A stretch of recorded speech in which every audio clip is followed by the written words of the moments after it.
Yeah. Right. Good evening, everybody.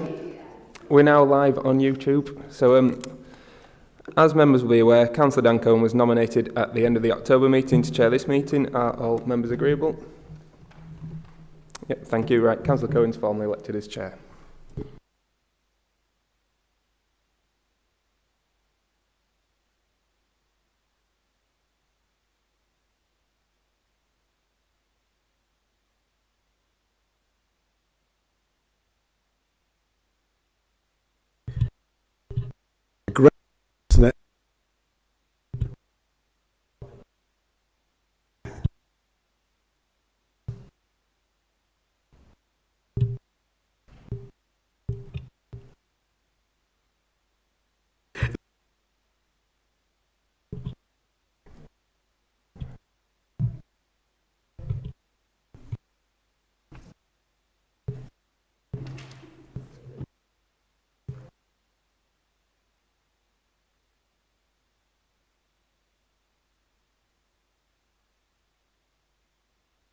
Yes, yeah, mine does.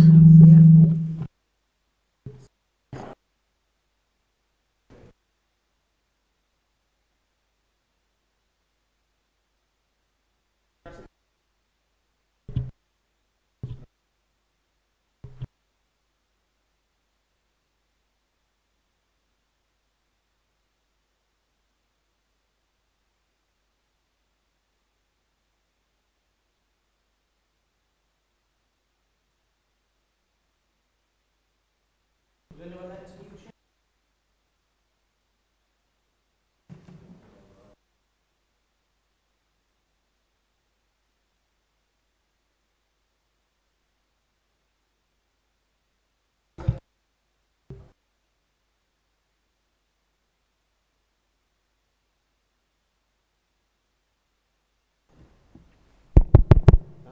That's working.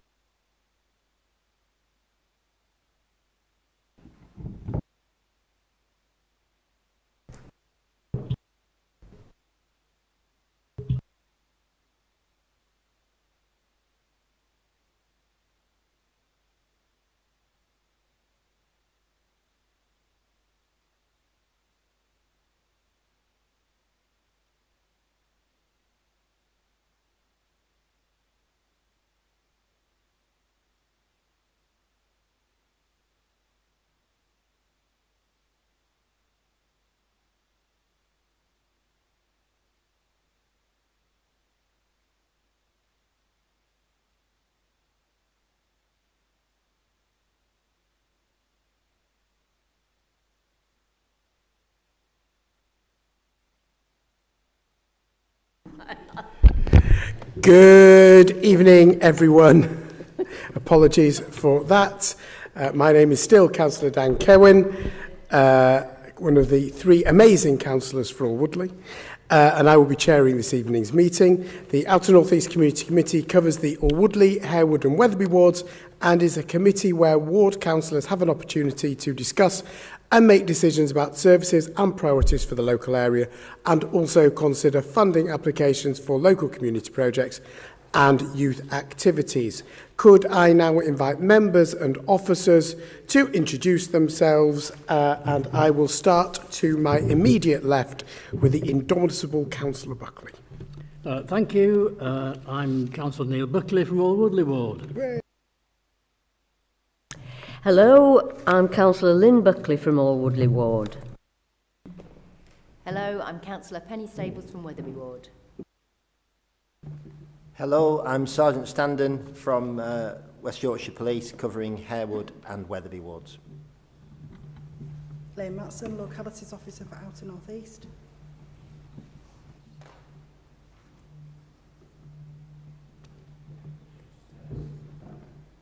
Hello, Councillor Alan Lamb, representing Wetherby Ward.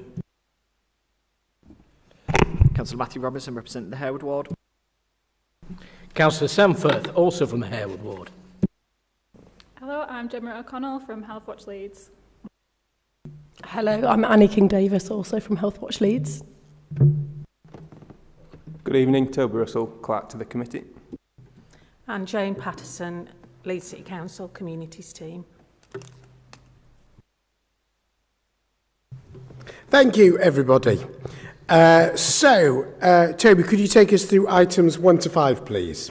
Yeah, thank you, Chair. So, under agenda item number 1, there are no appeals against the refusal of inspection of documents. Item number 2, there are no items which would require the exclusion of the press or the public. Under item number 3, there have been no formal late items. Item number 4, apologies for absence have been received from Councillor Norma Harrington and Councillor Ryan Stevenson. And item number 5, can I ask members to declare any interest they may have? Nope, thank you, Chair. Thank you very much indeed, Toby. So item 6 is the open forum, a period of up to 10 minutes where members of the public can make representations or ask questions on matters within the terms of reference of our community committee. I look around and I'm fairly assured that tonight there are no members of the public unless they're hiding underneath the seats.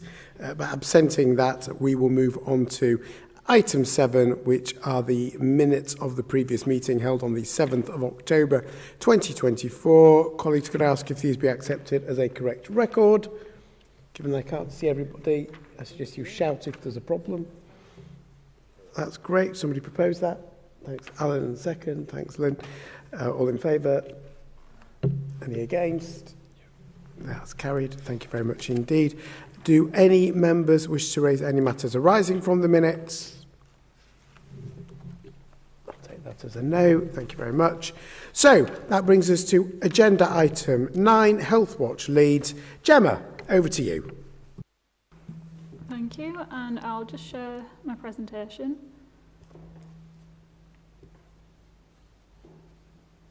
There we go. So it's appeared on the screens behind us. Hopefully you can see, but you've also got paper copies in front of you, and if you don't have a paper copy, there's some in the middle table there, if you want to hand them out. Right, I'll speak right into the microphone. So my name is Gemma O'Connell. I'm the Communications Manager at Health Watch Leeds, and I'm here to talk to you about a recent project that we've run at Health Watch Leeds, and just to sort of have a bit of discussion around that. I just wanted to check who here has heard of Health Watch Leeds or has done anything with Health Watch Leeds. Okay, so a good show of hands. So in case you didn't know, Health Watch Leeds is a watchdog sort of organisation who go out to communities to find out their experiences of health and social care services, and we particularly focus on people with facing the greatest health inequalities.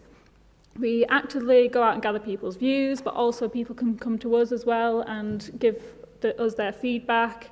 We believe that communities are not seldom heard, but they're seldom asked, so we're making sure that we're reaching out and actively going to seek different communities, and we make sure that we inform services of what improvements that people are asking for in Leeds, and we make recommendations to those services and work with them to make improvements. We also do research and create reports, which one of I'm going to be presenting today. And we also provide an advice, information and signposting services. So members of the public who are struggling to access health and social care services, or dealing with a complaint or a bad experience or even a positive experience, can call us up and let us know and provide their feedback. And then we can also, in return, give them some advice and information on what they can do and what their rights are. So the report that I'm presenting today is on repeat prescriptions. And for this, we went out into specifically communities because we heard that a few pharmacies were changing the ways that you can order your repeat prescriptions, and some people are coming back to us and saying that this has caused a lot of barriers. So we specifically reached out to lots of community groups and found that about half the people that we spoke to were ordering repeat prescriptions online, but fewer people were from ethnic minority backgrounds, older age adults, people who were in low-income areas were all sort of struggling to use digital options to order their prescriptions. And you can sort of see what did work and didn't work from our presentation, but and from the report itself. But I also broke down some key recommendations and what we found within your own locality, because this was a citywide piece of research, but we also gathered the information of where people were from. So in terms of recommendations, we recommend to keep non-digital options still available for people, because we know that not everyone can access digital options.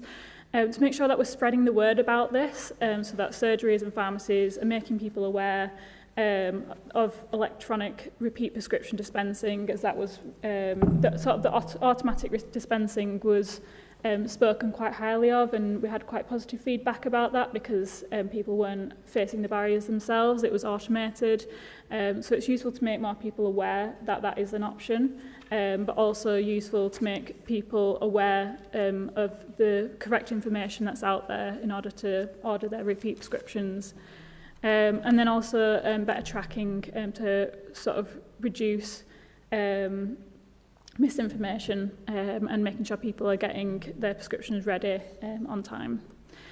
So this key graph here that I'm showing is really important, because it shows digital confidence among multiple characteristics, and it shows that out of all people that we spoke to, 42% of people were feeling not very confident at ordering their repeat prescriptions. But when you add layers onto that and you speak to people that are aged over 65 and may have a physical impairment or a mobility impairment, or have from a low-income area or from a minority ethnic background, we found that 100% of people were not able to access online services to order their repeat prescriptions.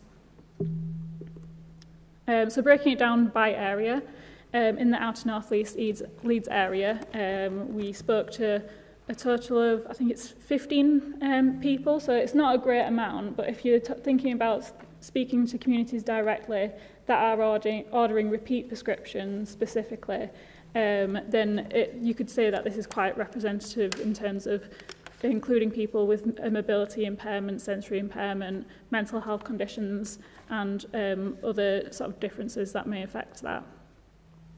And also, we found from that, again, around half the people were able to use online methods. And it was quite positive, actually, within the outer northeast Leeds area in terms of access, because a lot of people were sort of given support from their pharmacies about how to order their prescriptions and how they can actually get online, which is really useful. But you can see from the graph as well, about 6 people have said that they were somewhat not confident at all. So there's still a bit of information sharing that is needed for people. And we've got some quotes here that sort of show what people's reflections were on the service, and some people were quite frustrated that they were no longer able to access paper slips and sort of upset by the changes. We had one person who faced language barriers because they were from a South Asian background, and communicating written language is different to, say, talking to a GP receptionist or pharmacy receptionist over the phone. So communication became a barrier when it switched to online for them. And also just sort of having online skills, or a lack of online skills to be able to use like the NHS app or System Online or Patches as different ways to order the prescriptions. But just for this report, it shows that apps and online systems have become really popular and are sort of being pushed citywide. But what that means for the people, this is just sort of one example of where some people are getting excluded. And so we need to make sure that we're always pushing for non-digital options for any sort of health and care or other services that everyone is able to access, especially sort of within your area, having older populations, having different diverse populations, and occasional pockets as well of low-income areas. You want to make sure that no one is excluded from the services that they need. So we're talking about this report in this sort of discussion here, because we also want to make sure that while you're attending any sort of health and care boards, population boards or local care partnerships, you can sort of be equipped with the information that we have to be able to represent your communities and be able to share the knowledge that we have. But also it's helpful to work both ways. So if you're hearing anything, then it's also useful to take on your feedback to sort of get in touch with Healthwatch and share what you're hearing. I just wanted to raise as well, there was some news recently in the BBC about a lot of pharmacies were closing due to a lack of funding or making a loss on money. So the BBC actually reached out to us on this, and we did some research, and Healthwatch England did some research onto this as well, and found that people who are elderly or living in rural areas, quite similar to the outer northeast Leeds, were struggling and were affected by these closures, because while in the city centre a lot of pharmacies are quite nearby, so if one closes someone could easily get to another one, but in more rural areas that could have a bigger impact because the pharmacies are a lot more spread out and harder to get to. So the changes that were happening to pharmacies when we did our research is cutting on opening hours, so 100-hour pharmacies are changing to 40-hour pharmacies, and the ones that closed, there was 4 40-hour pharmacies and 1 100-hour pharmacy. So there are some closures happening there, and they were also looking at stopping providing the free home delivery services, which I had previously mentioned was talked really favourably about. So it would be a huge loss if people lost that service.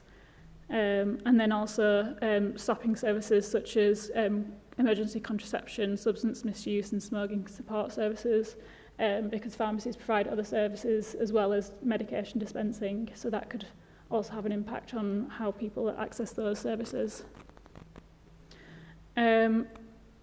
So we've taken this report to multiple places. So as well as other community committees across the city, we've taken it to the primary care board, which our co-chair James Schenko sits on, GP Confederation, West Yorkshire Integrated Care Board, and Health and Wellbeing and Population Boards. But we've only got a small team amongst us, and we can't quite get it everywhere. But it would really sort of appreciate your help in sort of sharing these findings in other ways where you sort of sit on various boards and have power over. And I'm happy to accept any questions or any thoughts about this. You can turn off your mic. Thank you very much. Can I actually just start off by a huge thank you, because we asked for a report that focused on the outer northeast area, and for the first time somebody has actually listened and focused on the outer northeast area, and this should be the model. I look at officers. This should be used as the model for others coming to present to this board. We have limited interest in what's happening in South Leeds. That's not our remit. So thank you so much for focusing in, albeit the small numbers, but for focusing on what our residents are saying. So really, thank you very, very much indeed. Could you just, so you've told us where you're taking the report. Do you monitor what follow-up, whether people are, what impact your report has had? Could you just maybe speak to us a little bit about that?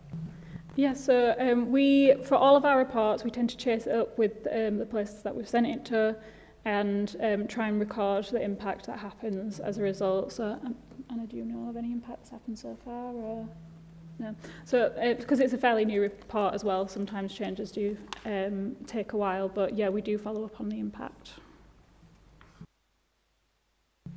Well, we shall watch this space. Thank you. Okay, Councillor Lamb.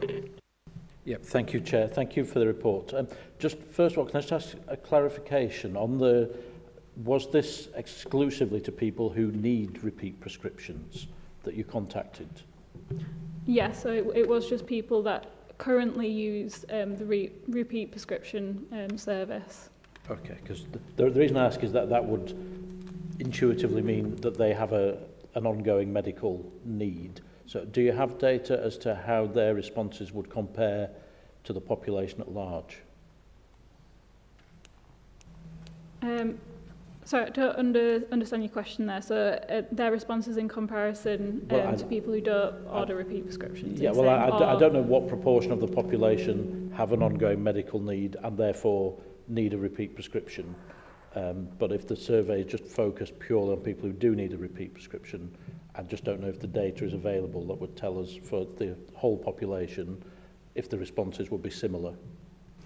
Yeah, I'm not sure about there being data for the whole population that order repeat prescriptions, but the main focus for the work that we're doing were on community groups and people that we know would mainly struggle to access online services, to just sort of see the impact that has on them.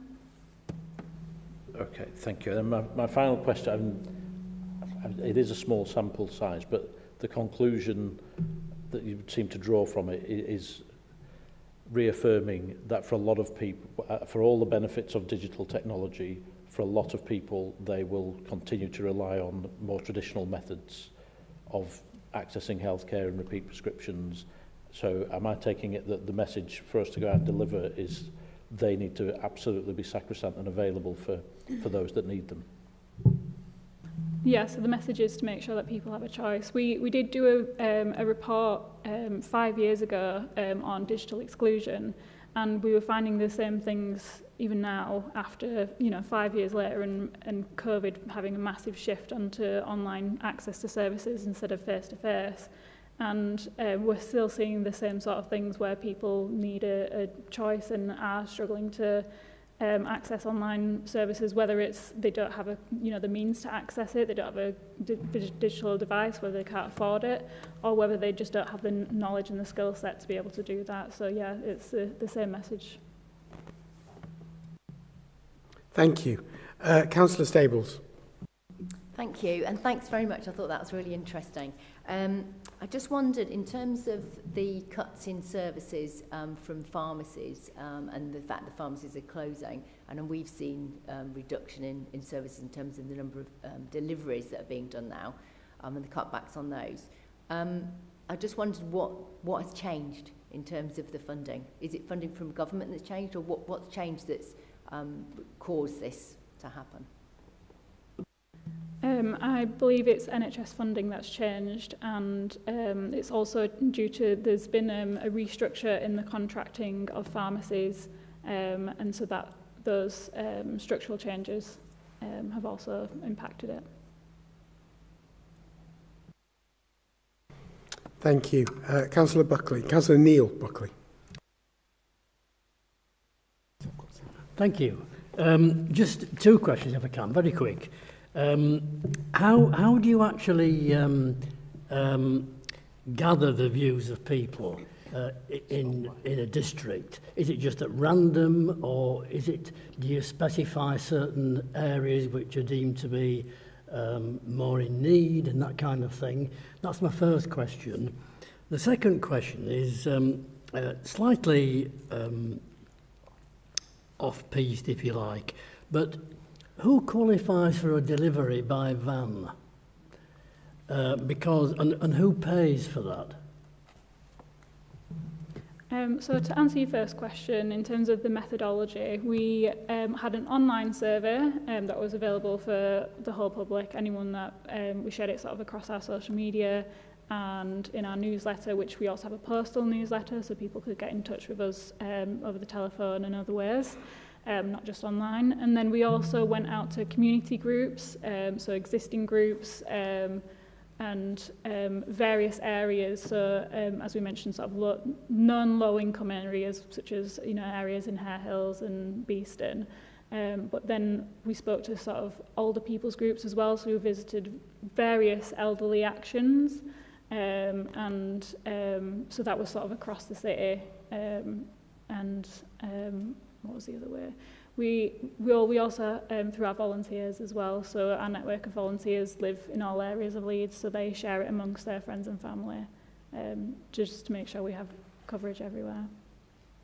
And then to answer your second question, so that was, if you remind me about the vans and the deliveries. So I think There's two types. So one is you'd pay for the delivery yourself and you'd sort of hire a private company to deliver your medication, and the other way is through the NHS, and I think that,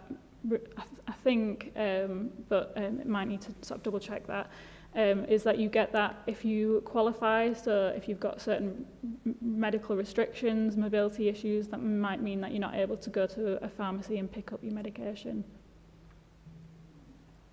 It's just that I get regular prescriptions, fairly routine stuff. But about a year ago, they said to me, "Oh, do you want it delivered?" And I said, "No, why would I want to do that? It's so expensive to deliver it by van." But I'm quite able to get to the pharmacy. So is that something that needs looking at? Yeah, potentially. I mean, if they're offering it to anyone, but I mean, did they offer for you to pay to get it delivered then, or was it on the NHS when they offered it to you? Okay, that's interesting. Yeah, something to look into then. Yeah. Thank you. Councillor Lynn Buckley. Right. Yes, my question is, you're talking about repeat prescriptions, getting repeat prescriptions online or via apps. What happens when, for example, you've got two people in a household and they both want repeat prescriptions, but they've only got one shared app or online way of doing it? Can the system cope with that? Because I found in the past when I've tried to do something online, I've not been able to get, if I'd wanted something as well as my husband, they wouldn't accept both repeat prescriptions online. Yeah, so we've heard that feedback as well in the past, especially where people either have a shared email address or shared, if someone's a carer for their parents who don't have an email address, we've heard the same issue with them. I think it's about having two separate accounts and logging in and out of each account, but that would have to be set up within the surgery, the GP surgery, to get those accounts. But what if you hadn't got access to the GP surgery, we're not able to get there, for example? How would you get around that? Yeah, well, I believe you'd have to contact them another way, or contact the specific app service that you're using. So if it's 111 or the NHS app, there may be a contact way through there. Same with System Online and Patches, but those are sort of their own individual apps. So I'm not sure about the answer to that, but it would be contacting them to address it. Councillor Firth. Thank you very much, Chair, and thank you very much to Health Watch colleagues for presenting the presentation tonight. From my experience, when I was on a repeat prescription for a while, actually interesting enough, I was able to submit it via email to the GP surgery rather than having to log in. So it'll be interesting to see how many surgeries are doing that rather than paper slips, or whether actually it falls through the same crack. I just want to ask, you've mentioned about the fact that you reached out to certain groups. Do you know whether this was, the results in the outer North East were one particular residents group or elderly group that you approached, or do you have any further details on that? Appreciate you may take, if you want to grab it otherwise, that'd be appreciated. Just simply to understand whether it was a larger group of people or whether it was a wider response across the area. So the main group of people that we contacted for this area was people between the ages of 65 plus. So that was the majority group for your area. Do you mind me asking, was that through, is there any way of working out where the origin of that data was, whether it was an actual group that Health Watch went out to visit, or whether in fact that was information that came online? Is there any way of finding out where that data came from? Just for example, we have a number of different groups in Woodley, in the Harewood ward, in Wetherby ward, that run different things. It'd be interesting to know if that's a range from one particular group or actually a range of different people who actually went online. I can have a look and come back to you on which groups that we went out to. But I do suspect that it could potentially be from when we've done outreach within the city as well, because at the same time that we were running this survey, we also went to Autisticon, and mental wellbeing events in the city, and people from all across the city also fed into the survey that way. Okay. Thank you. Councillor Robinson. Thanks, Chair.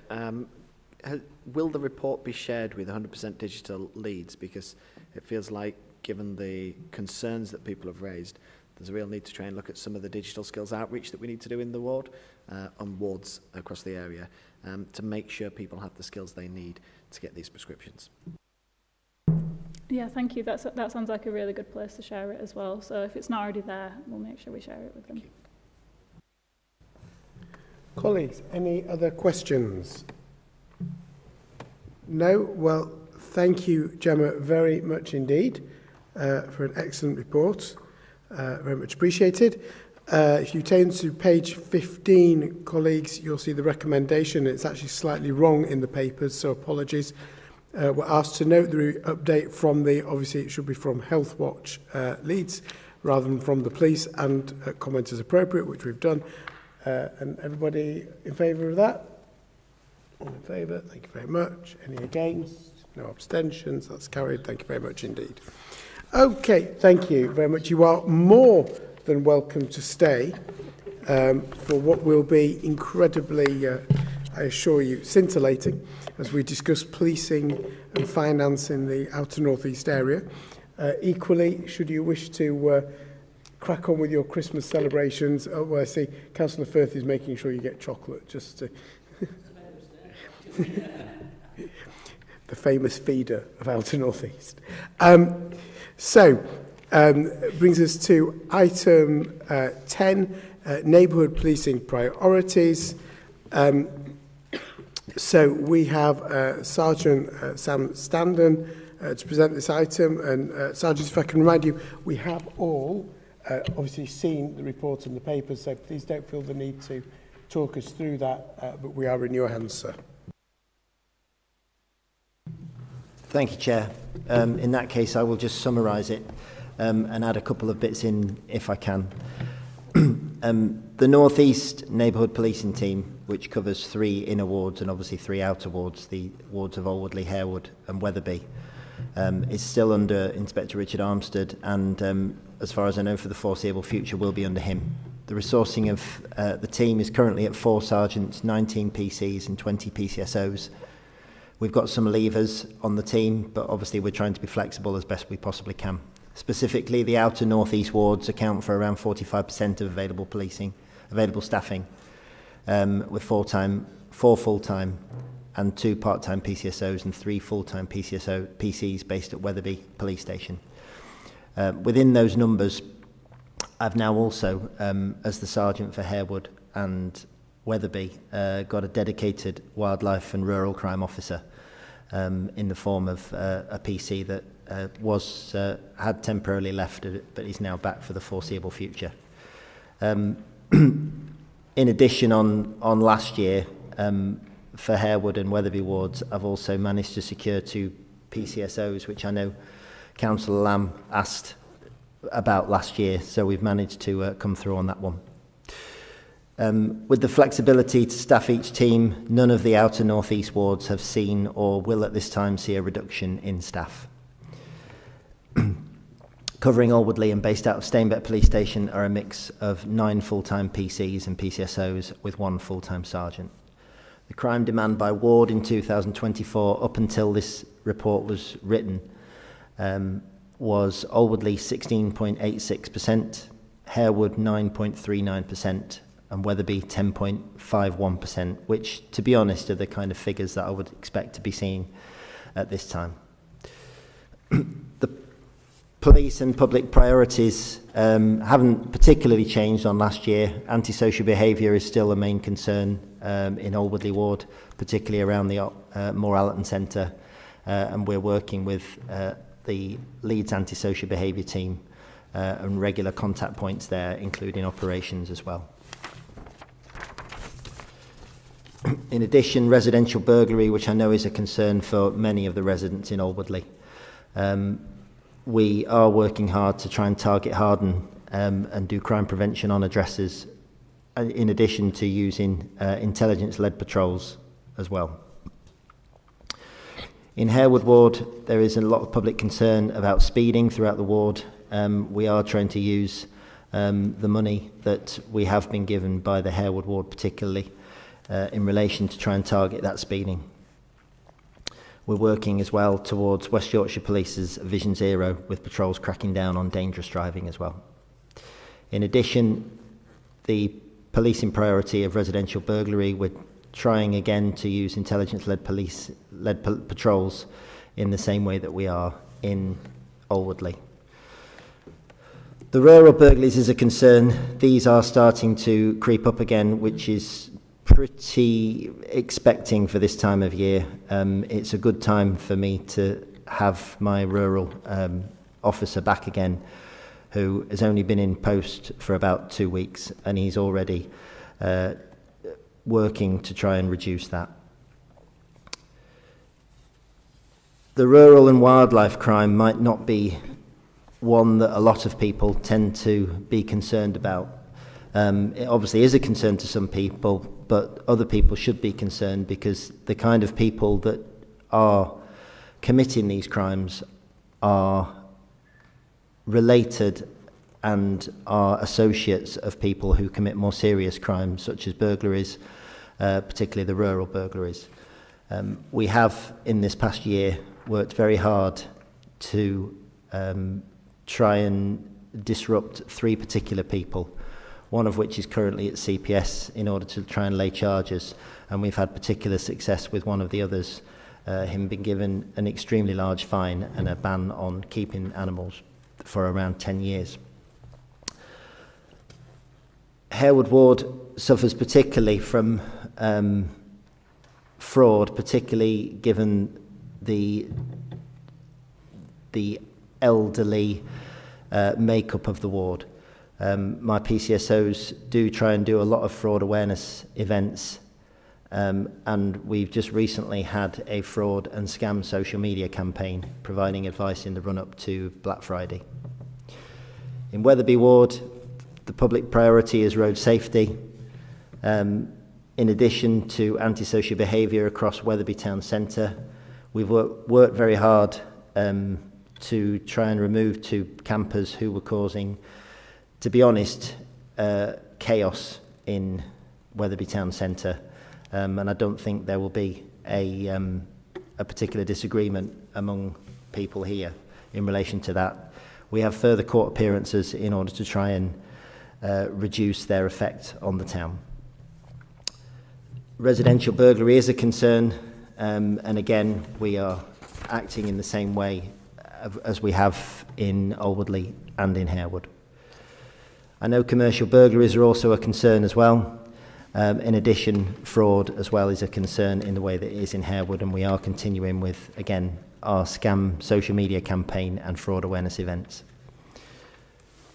The plans for 2025 are continued communication through the Neighbourhood Support Officer, continued use of community intelligence through neighbourhood watch programmes. There's no plans to reduce any of the staff, certainly not that I know of, in any of the outer North East wards. A continued focus on tackling burglaries and on speeding issues.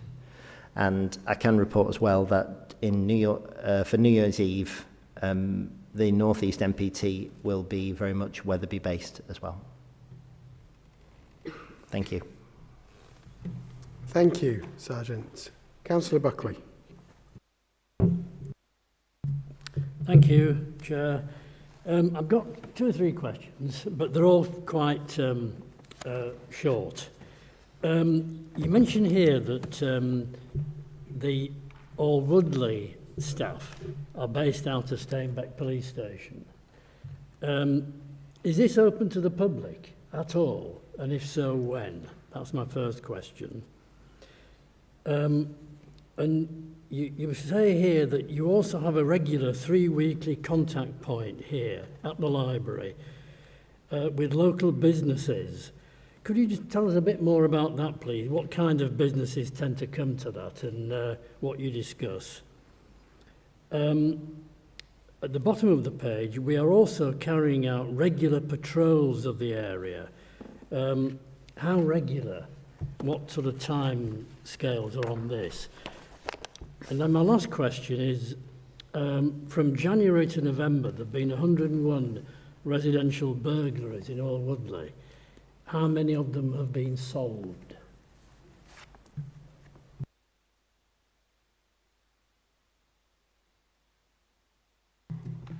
Thank you. In terms of Steinbeck, no. In terms of the front desk, it isn't available to the public directly. I don't know when that is supposed to be opened up.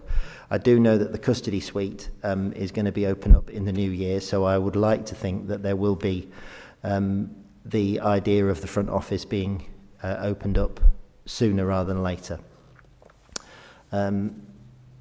Just forgive me, I didn't note down your second question. Could you repeat it?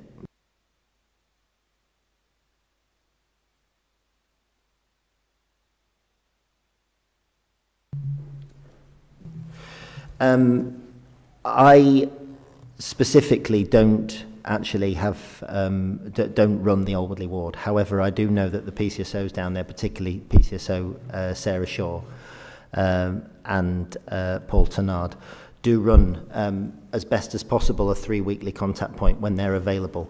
To my knowledge, a lot of the smaller businesses do. Again, I wouldn't like to say specifically because I'm not sure, but I can find that out for you and I can come back to you by email if possible. Regular patrols. I know my team in Harewood and Wetherby do go out pretty much all the time, to be honest. If they're not engaged in specific calls, they are always out. And that will be any time of the day between 7 a.m. and 11 p.m. What we tend to do is we look at when the burglaries have taken place and we try and work around those times. I know that the Old Woodley ward will be very much the same in that sense as well. In relation to 101 residential burglaries, I can't specifically tell you again how many have been solved. Again, I can try and find that out for you and come back to you via email.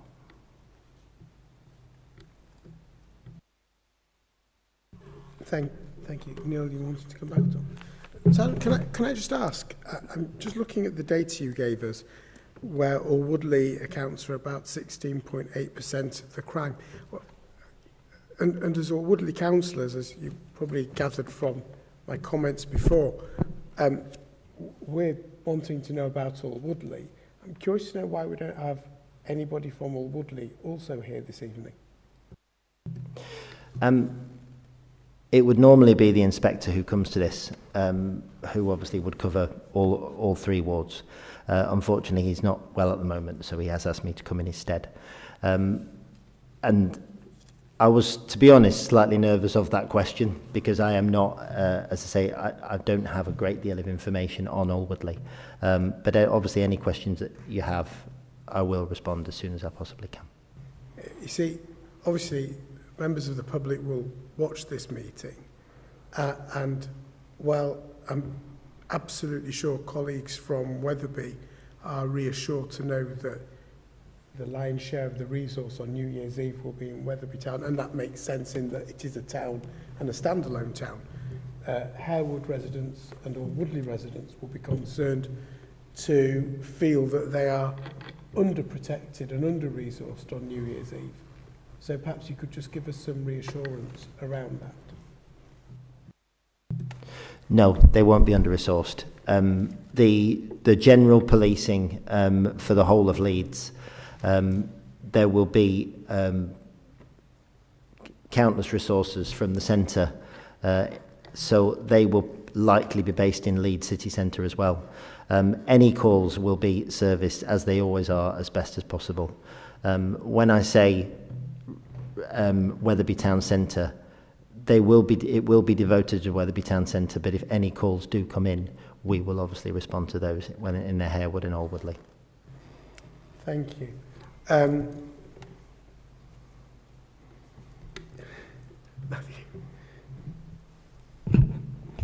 Thank you, Chair. And thank you, Sergeant, for the report and the figures that you've shared. Firstly, a big thank you for all the work that you have been doing locally. I know that your team have been out making sure we are addressing some of the residential burglaries that have taken place in the area.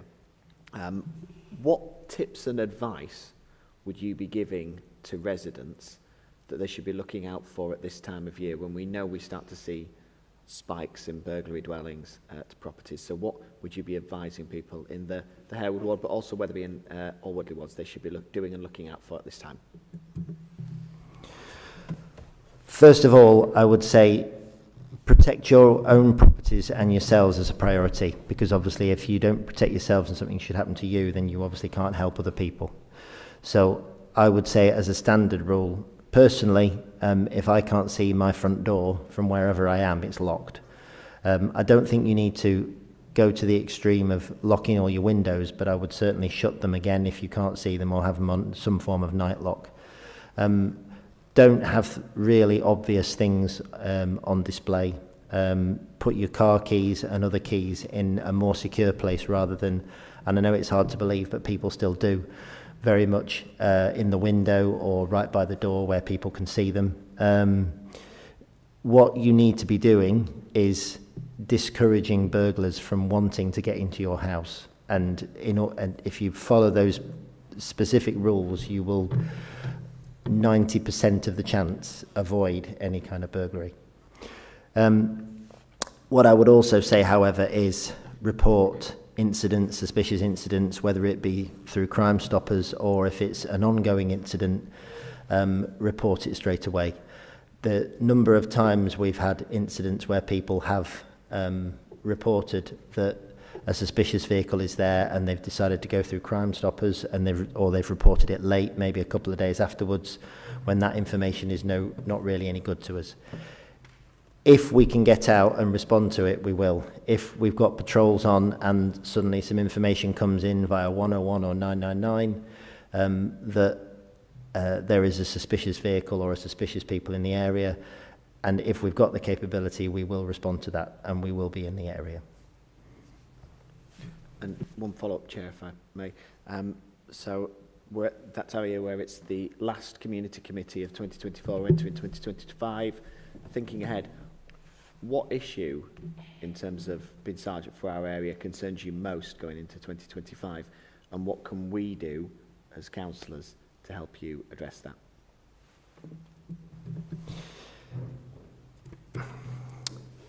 I would say it would probably be the burglary issue, from a point of view of knowing that is the greatest concern to most people. I would say that the vast majority of concerns in the outer northeast wards are either burglary based or traffic based and speeding. Obviously you can help us on both. Any funding that you have available, it will always be used and will be well received. It means that I can put patrols on, whether it be traffic patrols or burglary patrols, throughout the night, etc. Even if staff are on traffic patrols during the day, they can still obviously see things and still respond. If the officers are out there, then they can be aware of whatever's going on and can respond to it. Thanks, Councillor Robinson. Stevenson. Councillor Stables. Thank you. Just a couple of things. Point of just clarifying, in terms of crime demand by ward, is that the percentage of across the whole of Leeds? So, of all the wards, is that the correct percentage? In terms of Thorpe Arch Industrial Estate, I just wondered if you knew how many commercial burglaries there had been, or can give us an indication around that, and whether there are decreasing or increasing. And then just the third thing was actually just following up from what you were just saying about, so for example, if I know that people are very hesitant always to dial 999, certainly those that, you know, I hear always, and I understand that people kind of think it's absolute, you know, the last thing they could want to do is to ring 999.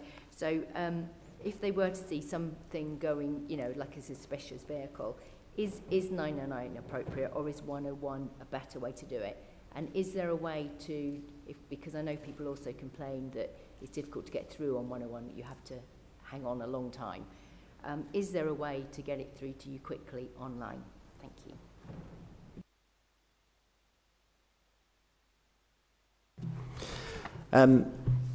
Thank you, Councillor.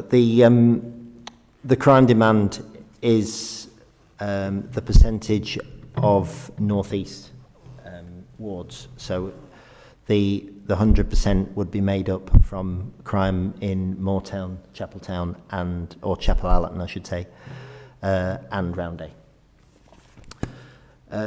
Second, the Thorpe Arch Industrial Estate. It comes in fits and starts. At the moment, there haven't actually been many for some time. However, when they do tend to start, there could be a few, and then it would decrease. I haven't got specific figures for you, but again, I can find those out and come back to you. In terms of 999 calls, personally, I would say if you see a suspicious vehicle, call 999. Don't worry about calling 101 because, as you say, you may not get through. One of the things that people are pushing at the moment, and the force is pushing, is online web chat. There are people manning that all the time, and you will be able to get through on it. I can as well say that if you report something online on a web chat, it will go and be transferred immediately to an incident log and will be put on the list of incident logs, and then obviously triaged by the control room and sergeants trying to get their officers out there. Thank you. Councillor Lamb. Thank you, Chair. I just wanted to say thank you to Sergeant Standen and his team for, certainly from the Wetherby Ward perspective, I think we're extremely well served at the moment. We've got a really good partnership between the police and the community. Our packed meetings are well attended and vibrant, it's fair to say, but they're also useful in both directions. It's pleasing that we've got more officers, and I think we'll all continue lobbying for that. Just the more you've got, the more you can do. But I just feel at the moment, in particular, there's a really good neighbourhood policing team. I wish the inspector was here so we could feed that back to him directly, and hopefully the mayoral authority will continue to support what we have in our community, and I think it's an exemplar, and we're very lucky, so I just want to put that on record. Thank you, Councillor Lamb, and I would echo that for the All Woodley policing team, who've been very busy over the past couple of days tackling some burglaries, and they made an arrest yesterday, which is always good to see. And we also, I think it's important to note, wish Inspector Armstead a speedy recovery. Colleagues, we are asked to note the report. Everybody happy to do that? Excellent, thank you very much. All in favour? Any against? Any abstentions? It wasn't seconded, Councillor Firth. So. Thank you very much indeed. Okay, Sergeant, you are again welcome to stay as we plough on through the rest of the agenda. Equally, I suspect you may have more pressing matters. In fact, anything. But thank you very much indeed, and thanks for coming along this evening. Colleagues, item 11, Elaine, you're up. Hi, finance report. I take it everybody's had a look at the report and had a look at the funding applications. As Councillor Cohen said, he just wants a brief update. So there are 3 small grants to note, one for Harewood for Bardsey Village Hall skip, 2 for Wetherby Ward, which is the Bramham Christmas tree, and the Walton Village Hall winter activities. There's 1 application being declined for All Woodley Ward for a delivery for February half term from Leeds Rhinos. And we have 6 funding applications to consider, all are from Wellbeing. The first 2 are for our West Yorkshire Police, Collectively, they've done 2 applications, one for the Outer North East Road Safety and one for the Outer North East Burglary Prevention. Harewood did approve at the July committee their contribution for the road safety, and the rest of the applications were deferred pending further discussions. It's now been agreed that the Alwoodley and Weatherbait will fund a small portion to cover a period of 3 months for the road safety, and the one burglary prevention, again, Alwoodley and Weatherbait will fund 3 months, and Harewood will fund their third split for the year. I think what I would like to do is actually, I've had discussions with Jane, and we've probably been in agreement that the best way forward is to actually split these, because they all cover different amounts and different periods, and I'll work with Sam after the Christmas and the New Year to do that. The other one, excuse me, is Barrick and Helmet Village Hall floor, and that's an amount proposed for £5,000, and that's repairing the full floor. Without the floor, the hall is unusable, and the village does lose a community valuable asset. We have St Barnabas roof for Alwoodley. Amount proposed is £4,000, and that's actually a provision of the building that's used for the community. And there are 2 ring fence pots of money, one for Weatherbit Development Fund, for £5,000, and one for Alwoodley for £3,000. Any comments? Thanks, Chair. With regard to the police funding, so I think you said there, Elaine, about taking them as separate funding pots. I'm just keen to make sure that we get some reassurance, looking at yourself and Sergeant Standard, given that we're putting in such a large amount, that we can either see the value for money from it, or because it's a burglary prevention scheme, that the lion's share, if it's unused, comes back and goes back into the Harewood ward as well. So just wanted to make sure we note that. Yeah, that's why Jane and I have discussed that we'll actually split the applications for that. We'll make it easy for Sam for the monitoring to know which hours have been spent in which ward out of the money that's given. And I'll arrange to meet with Sam in the new year, and we'll work that out, because they are very different this time, following the meeting that you had in October. Can I just clarify? So has Harewood been some of this historical Harewood, or is this all forward? Because I think the Alwoodley intention is, after this 3 months, we'd review with a view to continuing. That's the Alwoodley plan. That's the plan for Alwoodley. Harewood's is different, Councillor Cohen. Right. We've looked to proceed with the full funding as was the original bid, partly because of the road safety piece, because we've seen it have such an impact and it's really worked, so we didn't want to delay. But on the burglary prevention, you'll have seen in the report, the burglary has been high in our ward, and we want to make sure there's as much money as possible in there so that it can be used as quickly as possible. And given it's a drawdown fund, that if it's unused, we'll get the money back anyway. Yeah.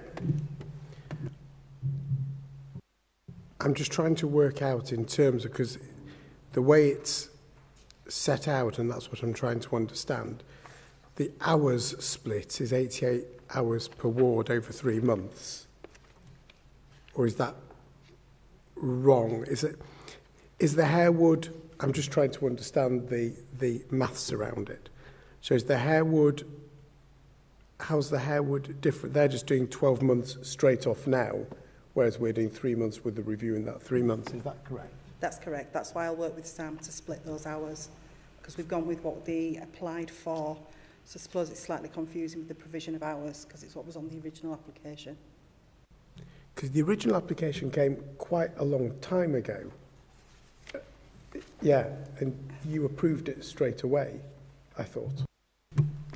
We looked to, and we approved the road safety, but the second one, because there was a meeting with the Deputy Mayor for policing, we did defer, and then at ward members meeting decided we'd just full the fund amount for the year ahead. Fine, now I understand. Okay.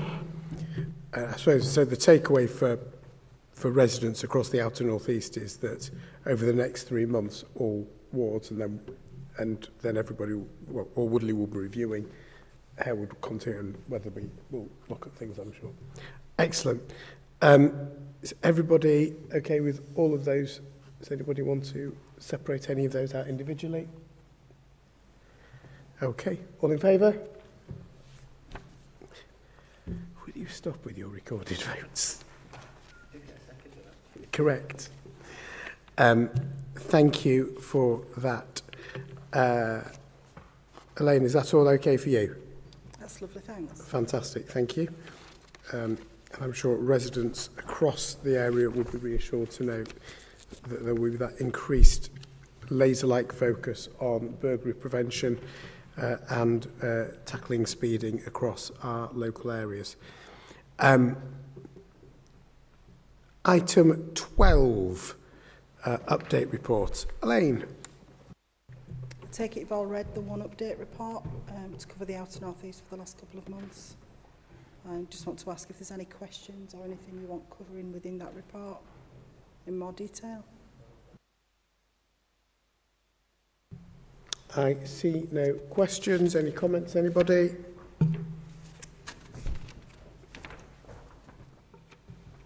Is there any updates from any of the champions this time? Any updates from any of the various champions? Councillor Lamb. Yeah, I think from the environmental subgroup, I think the update would just be eternal frustration at how little we can actually do from the environmental subgroup. And it's not down to the officers, but one hopes that when the eternal community committee review eventually comes to a conclusion, that we might actually start to properly delegate some powers to community committees so we can make a much bigger difference to our communities, because that's we can talk and ask lots of questions, and sometimes we get answers, sometimes we don't. Sometimes we like the answers we get, and sometimes we don't. But in terms of what we can actually do, it is extremely limited. We've got very good officers, and they're very responsive within a very limited array of powers. So I think that would be my feedback. Other colleagues may want to comment, but I just find it very frustrating how little influence we actually have at a local level. Thank you for that, Councillor Lamb. Just one thing to feedback from page 32 of the report in relation to Cranmer Bank. We are still ongoing to look to make major improvements to the Cranmer Bank play area. It's taking a lot longer than we would want, partly because of the size of the scheme and size of the project and the funding it will involve, but residents can be assured we are absolutely committed to try to ensure that that does happen. Anybody else, anything under there? Elaine, you wanted to update us on fuel voucher scheme, I believe. Yeah, there's just one thing to note from housing. They've asked that if I can highlight on page 34, item 11, the fuel voucher scheme is opening again for this winter. I think they have emailed housing tenants, but they've also sent an email to members. So they're just asking, actually, the voucher is available. It's dependent on residents' individual situations, and to encourage residents to apply for that if they are eligible. And that's a request from housing. Thank you very much indeed for that. Anybody, anything else on that? No, I see no other hands. That then brings us to item number 13, the date and time of the next meeting. The date and time of the next meeting is currently scheduled for the 17th of March 2025 at 5:30 p.m. That only leaves the final thing for me to do this evening, which is to wish each and every one of you a very Merry Christmas and a happy, healthy, peaceful, prosperous 2025. That's the meeting closed. Thank you, everybody.